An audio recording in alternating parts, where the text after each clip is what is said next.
आदि नाम निज सार हैं।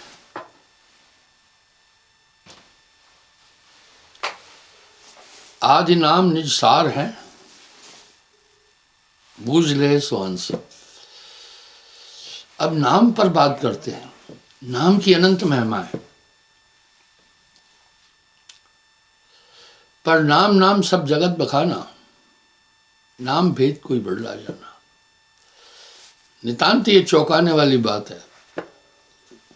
सभी नाम की महिमा कह रहे हैं, पर कवन नाम गए उतरों पैरा।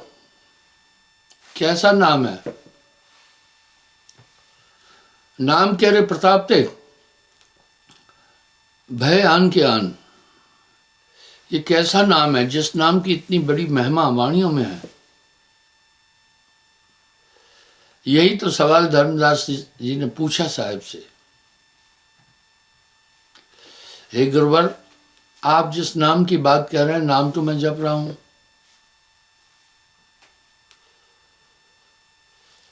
सहस्त्र नाम जो वेद बखाना, वही नाम कुछ है आना।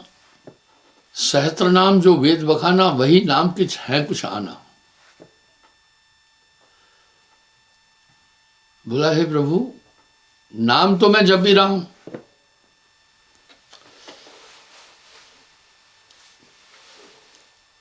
उतरो भवजल पार, एक ही उपाय है। अब यहां शब्द उठा सार नाम को पाए के। कहीं सार नाम शब्द आ गया तो कहीं मूल नाम आ गया, तो कहीं सत्य शब्द आ गया। यहां साहब धर्मदास जी की शंका का निराकरण कर रहे हैं। कोटि नाम संसार में, एक नहीं,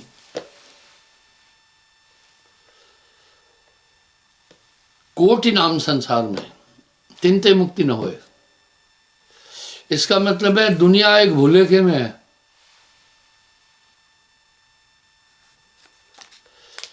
मूल नाम जो गुप्त है, बूझे बड़ला कोई।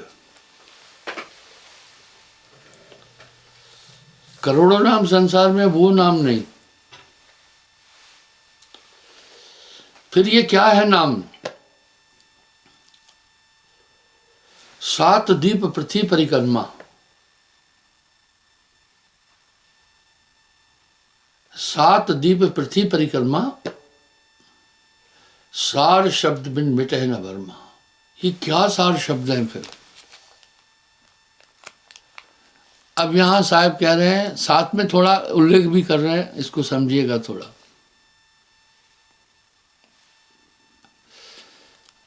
लिखा न जाए, अरे लिखने में नहीं आता फिर नाम कैसा? आप हम तो सब जानते हैं भाई, नाम पुकारते हैं।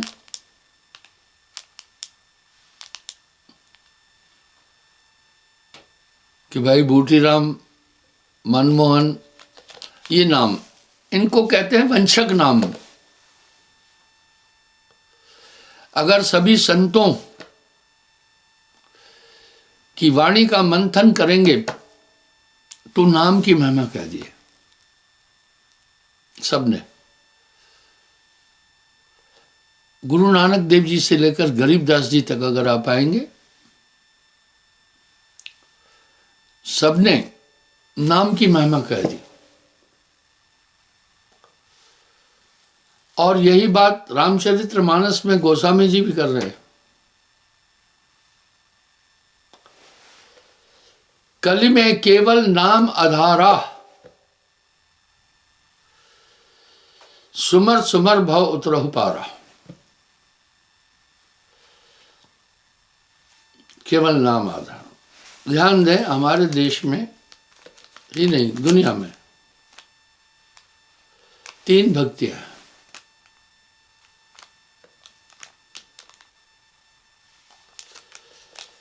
पहली भक्ति है सर्वगुण भक्ति।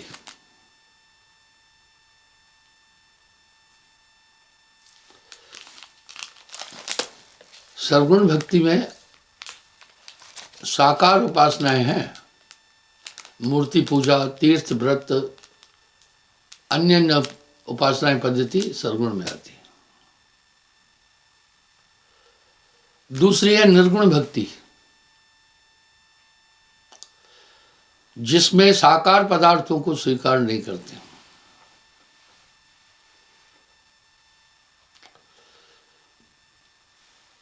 तीसरी है संतत्व की धारा। पहले मैंने इन दोनों भक्तियों पर थोड़ी बात करूंगा। ये दो भक्तियां बहुत प्रचलित है।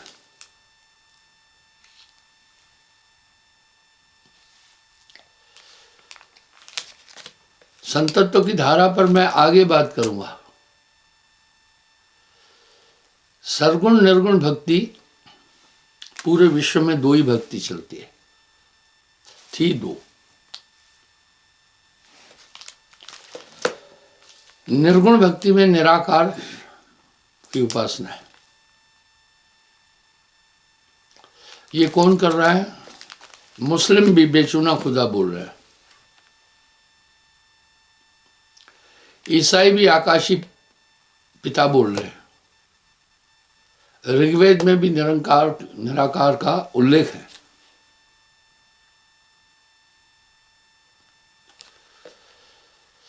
क्योंकि एक शब्द है वेद का, जेते दृश्यम, जो कुछ भी दिखता है, ते अनित्यम, वो अनित्य है। जो दृश्यमान है वो सब खत्म हो जाएगा। अब हमें इस पर विचार करना है, दृश्यमान क्या है?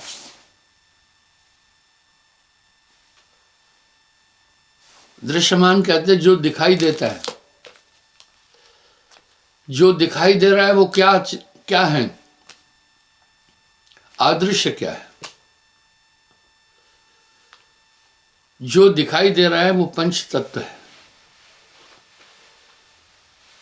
भाई आप हम सब देख रहे हैं, कहीं इमारतें देख रहे हैं, कहीं रोड देख रहे हैं,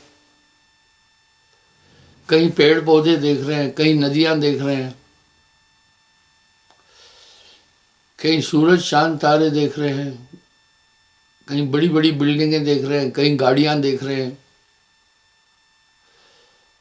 दृश्यमान जो दिखाई दे रहे, दो गोचर है। गो कहते हैं इंद्रियों को, चर कहते हैं से अनुभव हो। एक है अगोचर। भक्तियां दो ही थी पहले। अ हमेशा नकारात्मक है। सत्य के आगे अगर अ लगा दिया असत्य हो जाएगा। ऐसे ही अंग्रेजी में UN लगाओ, नकारात्मक है। जैसे सेटिस्फाइड, संतुष्ट है, अनसेटिस्फाइड, नहीं संतुष्ट है। इर भी लगाओ तो नकारात्मक है। जैसे रिस्पॉन्सिबल, अगर आगे IR लगा दिया, इररिस्पॉन्सिबल, तो नकारात्मक है। अगोचर का मतलब है जो इंद्रियों से नहीं दिखे।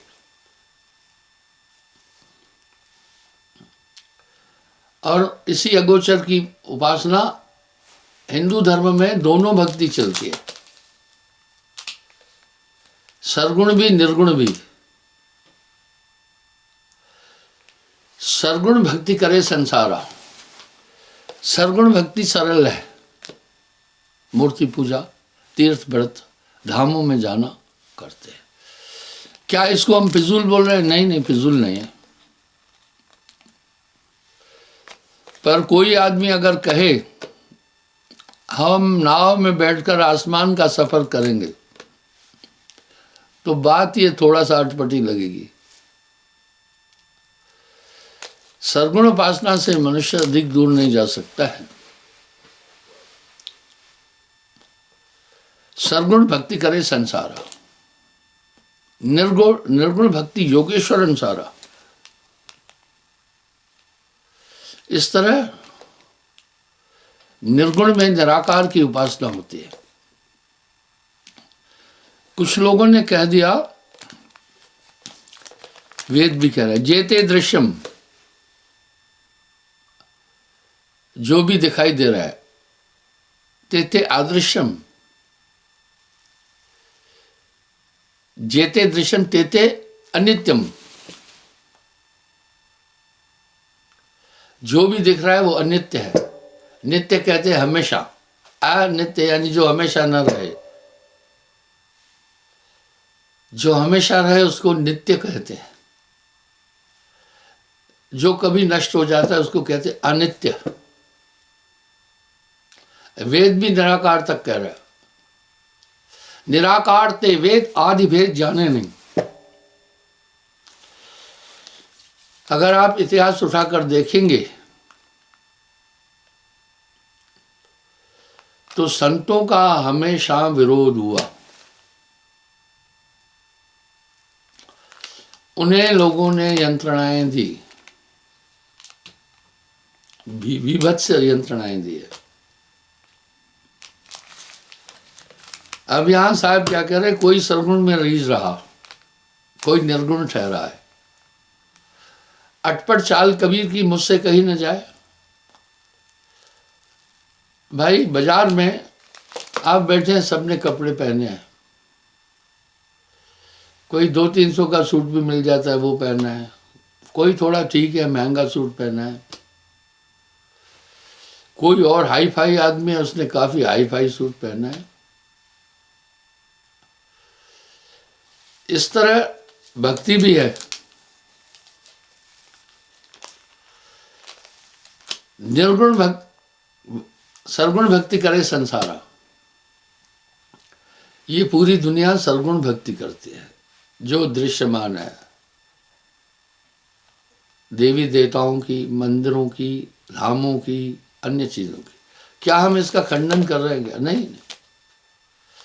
भाई अगर आप प्राइमरी स्कूल में पढ़ रहे हैं तो वहां से पीएचडी नहीं कर सकते, क्योंकि प्राइमरी स्कूल में पीएचडी का सिलेबस नहीं है। वो तो आपको रिसर्च करने पड़ेंगे। इसी प्रकार सुख संपत्ति मिल जाती है, धन भी मिल जाता है, लेकिन वो फिर किस काम का? जब ये सांस खत्म हो जाती है सब खत्म हो जाता है। निर्गुण भक्ति योगेश्वर अंसारा। अब निर्गुण भक्ति कौन किया? योगेश्वर लोग, वो निर्गुण भक्ति करते हैं।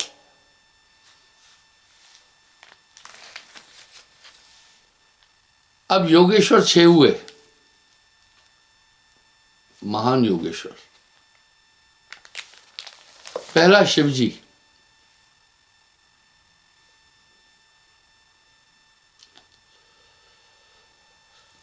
दूसरा भाई श्री दत्तात्रेय, सुखदेव,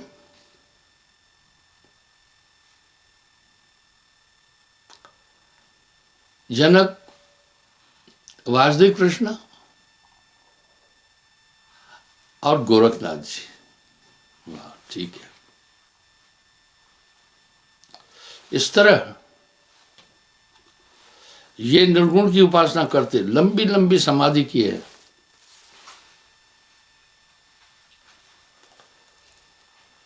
हम देखते हैं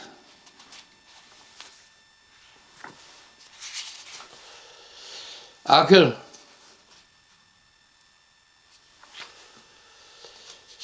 फिर संतों ने क्या बोल दिया है। पहले हम देखते हैं कि निर्गुण भक्ति से मनुष्य कहां पहुंच सकता है। जाय निरंजन माया समावे, आगे का कोई भेद न पावे।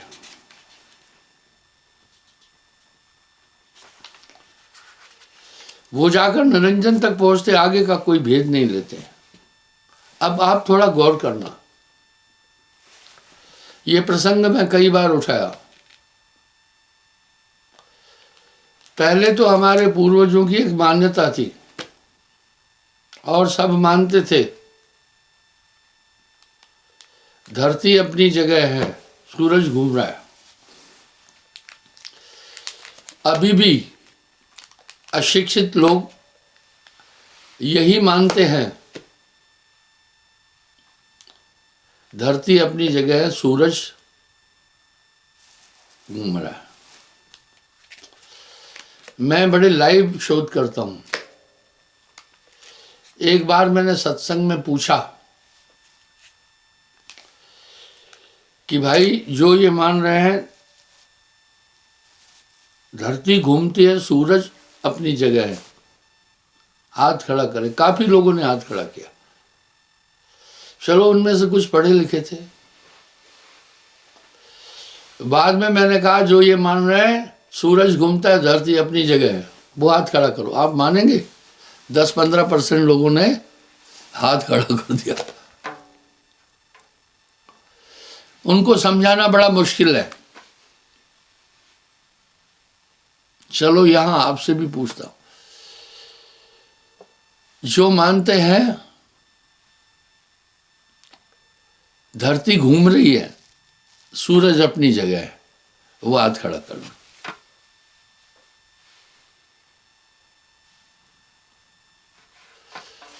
हाथ नीचे। जो ये मान रहे हैं कि बेवकूफ लोग हैं, धरती तो अपनी जगह है, सूरज घूम रहा है।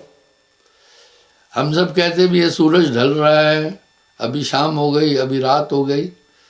जो कह रहे हैं धरती नहीं घूम रही है, सूरज घूम रहा है, शाबाश, वो भी हाथ खड़ा करो। चलो अभी इनको बात समझ में आ गई। वरना बहुत लोग हाथ खड़ा कर देते। वो लोग क्या कहते हैं, इनका दिमाग घूम रहा है, धरती नहीं घूम रही है। अगर धरती घूमती तो हमारे दरवाजे का मुंह उस तरफ हो जाना था। बड़ा मुश्किल है। आइए हम देखते हैं। कोई सरगुण में रीझ रहा, कोई निर्गुण ठहरा है, अटपट चाल कबीर की मुंह से कही न जाए।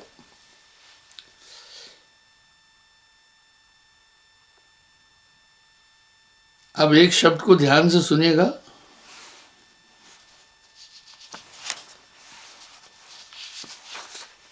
निसंदेह यहां साहब ने निराकरण कर दिया है।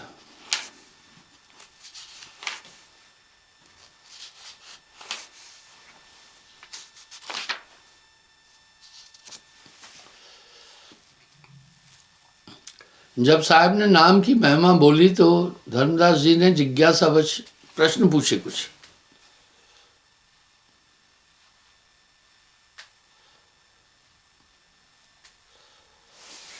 वो कह रहे निसंशय पद हैं कहां? बोला मैं तो ग्रंथों का बहुत अध्ययन किया, दान पुण्य भी करता हूं, वेदानुकूल जीवन जीता हूं।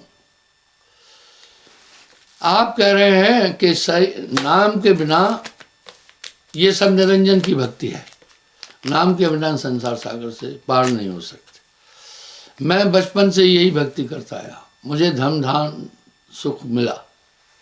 अब आप क्या कह रहे हैं?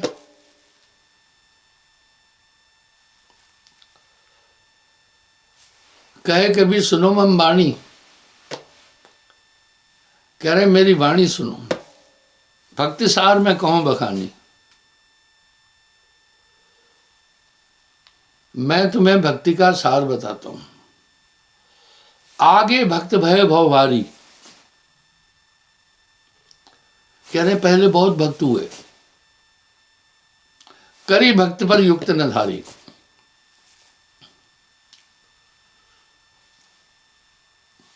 बोला बहुत भक्त हुए, भक्ति की पर युक्ति नहीं मालूम थी।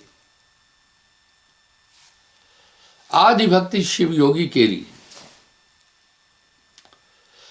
राखी गुप्त न जग में फेरी। 4 युग की समाधि शिव जी कहते हैं, इसलिए उन्हें योगेश्वर भगवान शिव बोलते हैं। योगेश्वर भगवान विष्णु नहीं कहा जाता है।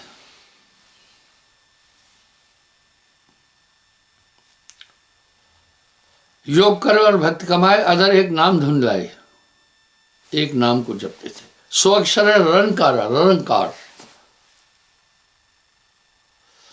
ता से उपजा सकल पसारा।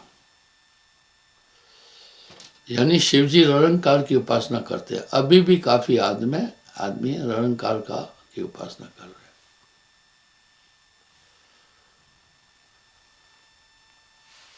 तासे मेरी भक्ति न्यारी, बा को क्या जाने संसारी। अरे छोटे के जूते नहीं उतारो। इसको ठंड लग रही थी, इसने जेब में हाथ डाल लेते, पता है। ये प्रोटेक्टिव मेजर्स भी सबके पास हैं, बाकी चीजें सबके पास हैं। रहे अधर ब्रह्मांड के माई, शिव जानत कोई जानत नहीं।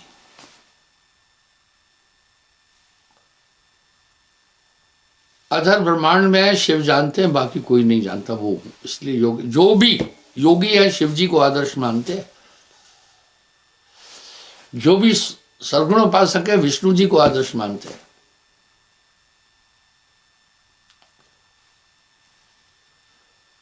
जो भी कर्मकांड आदि को मानते हैं वो सब ब्रह्मा और वेद को आदर्श मानते हैं। ये त्रिगुण भक्ति है।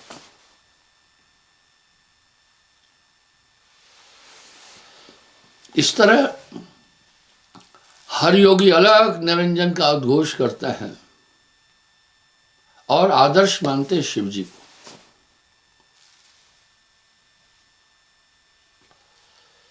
साहब कह रहे अधर ब्रह्मांड के माही, शिव जानत कोई जानत नहीं। तासे मेरी भक्ति न्यारी।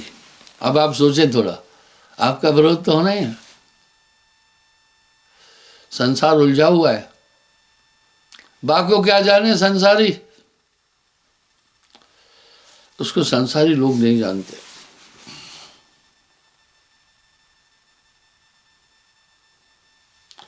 ताको योगेश्वर नहीं पाए। अब यहां क्या बोल रहे हैं, योगेश्वर उस परम सत्ता को नहीं पा सके।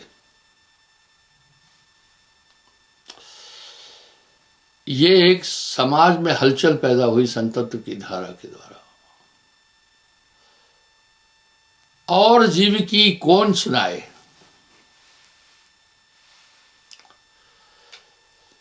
भैया और जीव की क्या बताऊं मैं।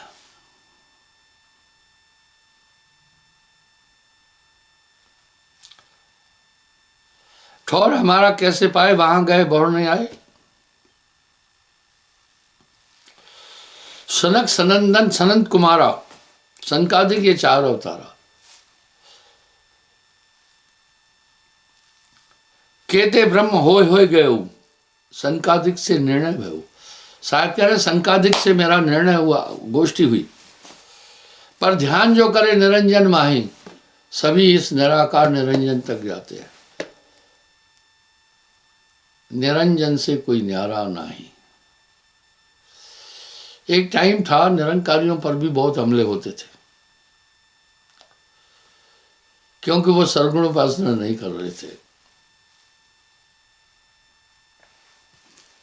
अब धर्मदास बड़े सख्ते में आ गए। बोला है प्रभु, ये न्यारी भक्ति कहां से लाए हो,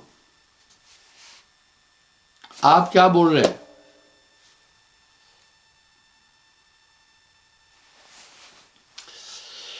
साहब कह रहे तह के गए बहुर ना आवे, ऐसा देश हमारा, अवधु बेगम देश हमारा है। अध्यात्म जगत में कबीर साहब का क्या स्थान है वो मैं समझाता हूं आपको।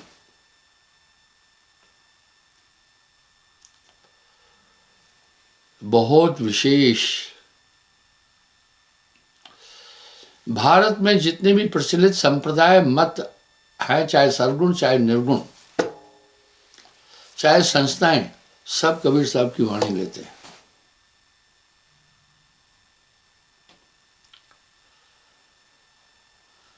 वो सब साहब की वाणी लेते हैं। आप सोचें,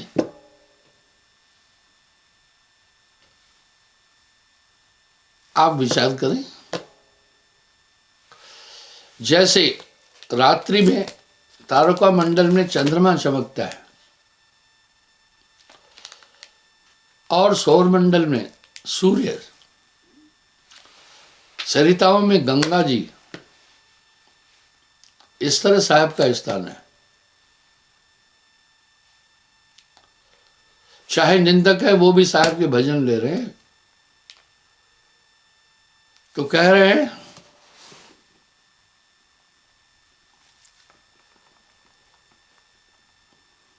वो सत्ता पुरुष कहो तो पुरुष नहीं है, स्त्री कहो तो स्त्री भी नहीं है। ये तो शरीर की रचना के कारण है। शब्द कहो तो शब्द है नहीं, शब्द होए माया के छाई। जो शब्द है दो बिन होए न अदर आवाजा, देखो आवाज हुई, वो शब्द कहला, वो शब्द नहीं है।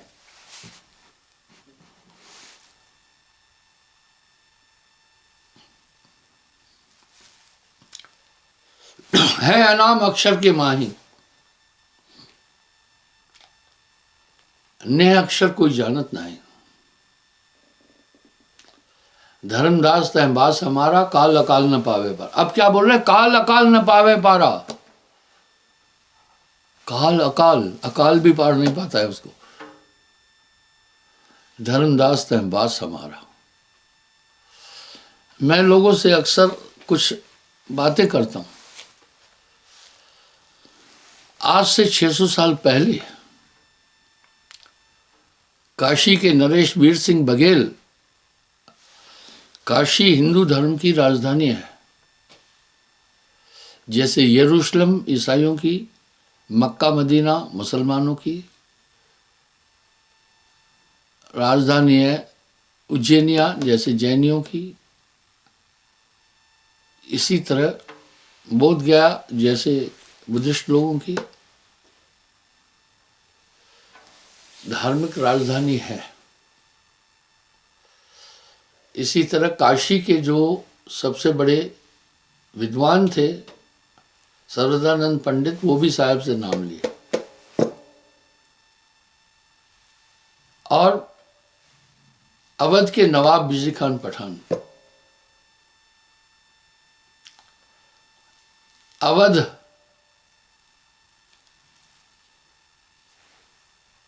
उत्तर प्रदेश का एक हिस्सा है, वो जापान से 8 गुना बड़ा है।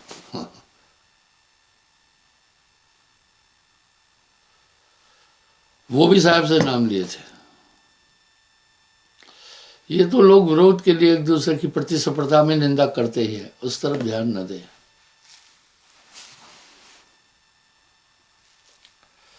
धर्मदास तय बास हमारा, काल अकाल न पावे पारा। अब वहां जाएं कैसे?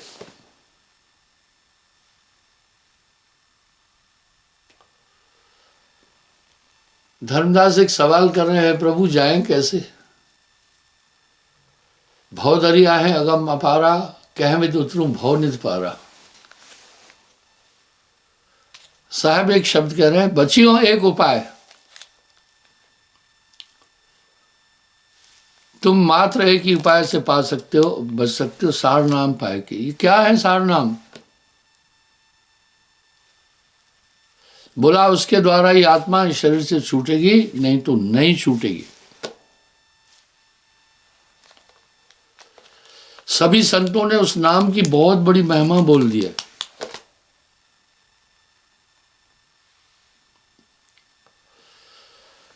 सतयुग सत्रेता तपह, द्वापर पूजा सार, कली में ये सब नाम बने, कली केवल नाम आधार। जिस नाम की बात संतों ने कहा, आगे साहब एक बात में उस नाम की महिमा बोल रहे हैं। लिखा न जाए, लिखा नहीं जा सकता है। पढ़ा न जाए, पढ़ा भी नहीं जा सकता। बिन सदगुरु कोई ना ही पाई, ये एक पूरे गुरु से नाम मिलेगा। वो चैतन्य नाम आपके साथ हमेशा सुरक्षा करेगा। हजारों वाणियों में साहब ने इसकी पुष्टि की। अद्भुत नाम सदा रखवाला, आप अनुभव करते होंगे। नाम दान की प्राप्ति के बाद एक सत्ता हमेशा आपकी सुरक्षा कर रही है, आपको गाइड करती चल रही है। आपका भरोसा ऐसा ही नहीं है जीवन के पहलू में कहीं ना कहीं उस नाम की ताकत ने आपको दिखाया है अपना जलवा। अद्भुत नाम सदा रखवाला, वो सत्ता फिर हमेशा आपके साथ रहती है और आपकी सुरक्षा कर रही है और अंदर के पूरे झमेले को समझा देगी। अंदर का झमेला क्या है? इस काया के अंदर काम, क्रोध, लोभ, मोह, अहंकार, विभत्स्य, ये सब निवास कर रहे हैं। आप अपने दिल से जानिए मेरे दिल की बात, नाम के बाद सभी वृत्तियां आपकी सदने लगी खुद ब खुद, मनोवृत्तियां आपकी कंट्रोल होने लगी। अगर दुनिया के लोगों को देखकर अपनी तरफ झांकोगे तो दुनिया बहुत वहम में आपको डूबी हुई नजर आएगी। तभी तो नानक देव जी फरमा रहे हैं, साहब पहले कह रहे हैं ये जग जानो अनकट रीति, नाम न जाने ऊंच का है, ऊंच वही जो नाम है जाना, बिना नाम सब नीच बखाना। बड़ा जटिल और कठिन बोल दिया, क्योंकि नाम बिना हृदय शुद्धि नहीं हो सकता है। अंदर मत्सर बैठकर वो काम करते चुपके से, आदमी बाद में पछताने लगता है। लेकिन अब जैसे ही आप कोई कदम अनुचित उठाते हैं, अंदर से प्रेरणा मिलती है ये नहीं करना है, वो नाम है। गुरु सजीवन नाम बताए, जाके बल हंसा घर जाए। सीपी के पेट में एक सिस्टम है, पानी की बूंद से मोती बनाती है। आज तक कोई वैज्ञानिक मोती को बना नहीं सका। क्या चीज है सीपी के पेट में?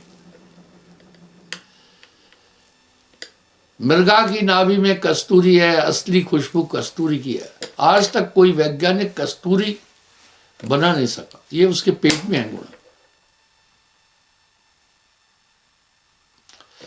सर्प के कंठ में एक गुण है, वो विष से मणि बनाता है। मणि बड़ी उपयोगी है, कोई नहीं बना सका। मुझे एक आदमी ने कहा, गुरुजी हैदराबाद में मोती बनाए जाते हैं।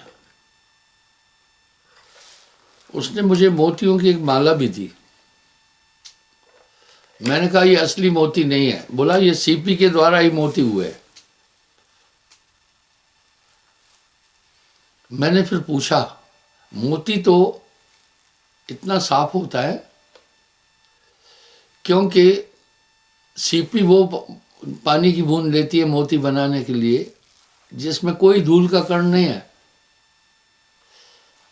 यहाँ वायुमंडल में बरसात होती है तो जैसे थोड़ा पृथ्वी से 200-400 मीटर ऊपर तक बूंद आती है, साफ है। नीचे जब आ जाती है धूल मिल जाती है उसमें,